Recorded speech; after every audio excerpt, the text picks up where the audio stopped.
Welcome to Monday, the 24th day of February 2025, as we go into a new week. Well, last week it was all about starting the week under Arctic air. This week it's Pacific air, as we saw over the weekend with a lot of melting ice and snow.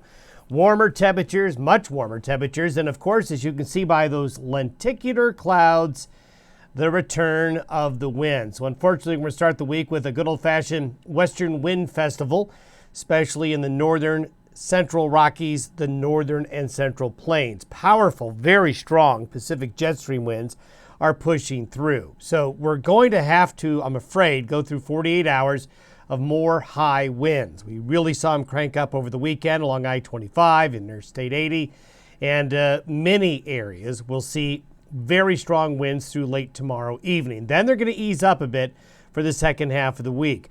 We will see some mountain snow in the Pacific Northwest, the far northern Rockies, as these strong Pacific jet stream winds will drive moisture into those areas.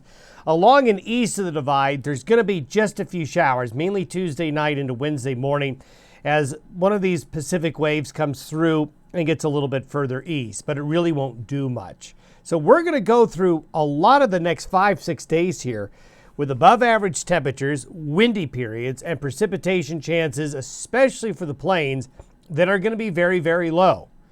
So we just don't expect much happening other than those things.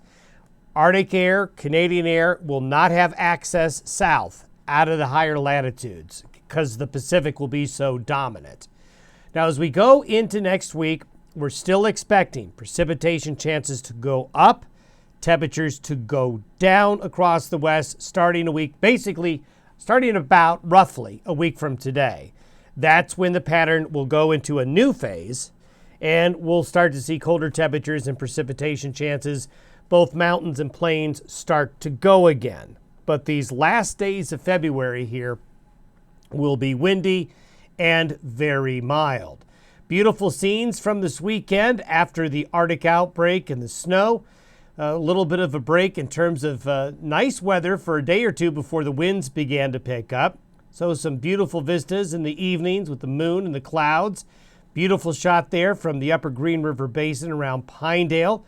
All the snow during that Arctic outbreak and over the last couple of weeks, making for some beautiful scenes all across the region, from the ski slopes to the prairies.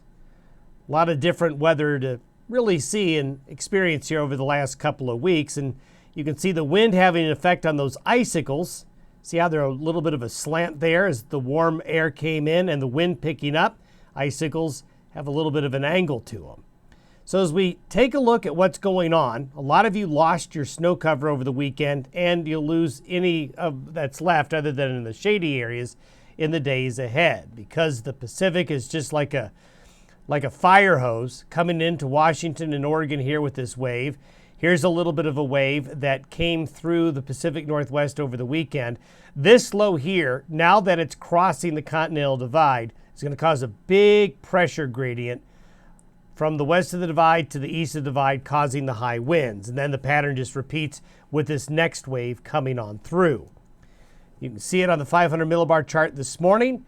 There's that little ripple we just showed you on the satellite image there. Strong jet stream winds are riding along here west to east, and there you can see them. These are the winds at 30,000 feet as of around 5 to 6 a.m. this morning. So when you have strong winds like this, if you look at the scale here, these are over 150 knots. So they're cruising along pretty good.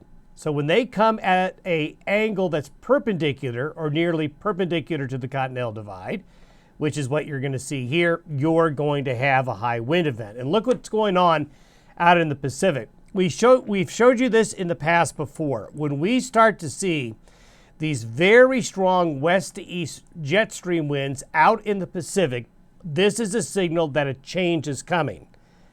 It's a signal of a change later.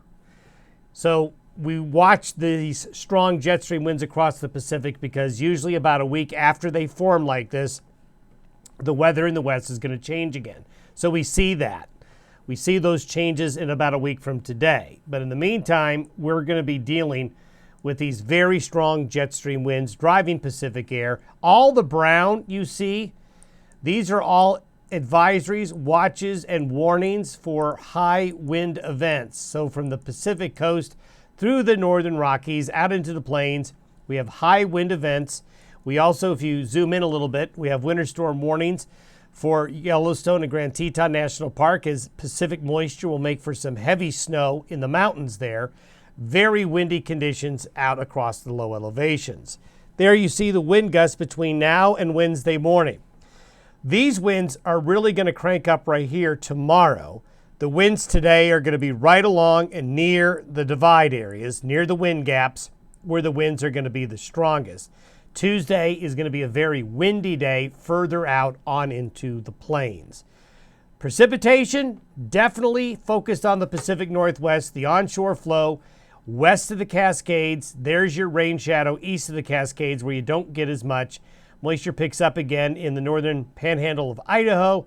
There you can see the northwest mountains of Wyoming and southwest Montana. Then lighter amounts with that wave Wednesday across the plains. But nothing really in this area right here to start the week, and really for most of the week, and that's what the snowfall looks like. Out further ahead, by Thursday, that wave that comes through Wednesday is all the way into the Great Lakes. This will cause colder, wet weather up here for the end of the week, while this high pressure brings back mild temperatures, but also less wind. I'm not saying no wind, but less wind Thursday and Friday. So that'll be a nice little break right there.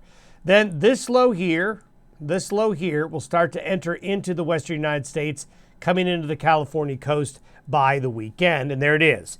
By Sunday, we have a little low that gets kicked out ahead of the main low. So this may produce some rain for Southern California, Arizona, and New Mexico, some mountain snow during the course of the weekend. So down here may have a little bit of weather Saturday and into Sunday.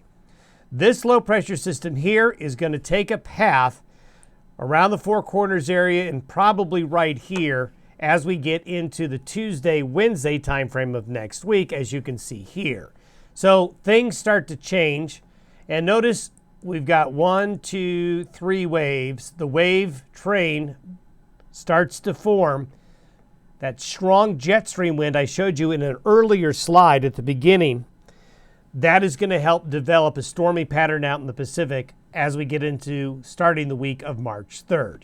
So wind, very mild temperatures, a little bit of mountain snow this week, but really for the next 5 to 7 days, not a lot happening other than those things.